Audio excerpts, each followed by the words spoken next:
আসসালামু আলাইকুম, welcome to Tanis kitchen. আজকে আমি আপনাদের জন্য নিয়ে এসেছি চকলেট আইসক্রিম। অল্প কিছু উপকরণ দিয়ে বাসায় বসে মজার একটা আইসক্রিম বানিয়ে নিতে পারবেন। চলুন শুরু করি। প্রথমে এখানে আমি 1 টেবিল চামচ কর্নফ্লাওয়ার নিয়েছি, 3 টেবিল চামচ কোকো পাউডার নিয়েছি, তারপরে 1 টেবিল চামচ আপনার গুঁড়ো দুধ দিয়েছি, দিয়ে এটাকে ভালোভাবে মিক্স করে নিব, চেলে নিব।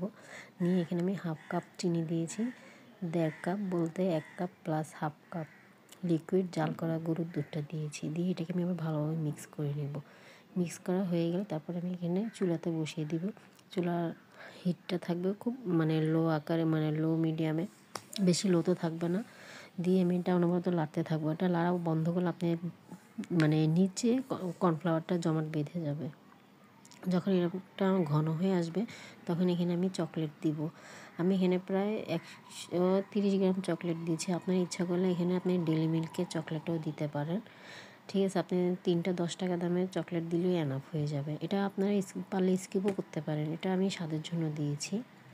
দিয়ে এটাকে ভালোভাবে মিক্স করে নেব। নিয়ে এটাকে আমি ঘনত্বটা দেখেন কীরকম হয়েছে। এটা ঠান্ডা হলে আরেকটু ঘন হয়ে যাবে। ঠিক আছে, আমি এখন নামিয়ে রেখে দিব রেস্টে। তারপরে অন্য একটি পাত্রে আমি ক্রিম নিয়েছি, 1 কাপ ক্রিম নিয়ে এটাকে ফোমি আকারে করে নেব। আমি এখানের জন্য যে ক্রিমটা নিই ঠিক সেই ক্রিমটা দিয়ে আমি আইসক্রিম বানাই। ঠিক আছে, তারপরে আমি এটা যখনই আমার ফোম হয়ে যাবে তখন আমি এখানে মিশ্রণটা দিয়ে দিব। দিয়ে এটাকে আমি আবার ভালোভাবে বিট করে নেব। বিট করা হয়ে গেলে তারপর এখানে আমি ইমালশন দিয়ে দিব। এখানে ইমালশন আমি 1/2 চা চামচ দিয়েছি।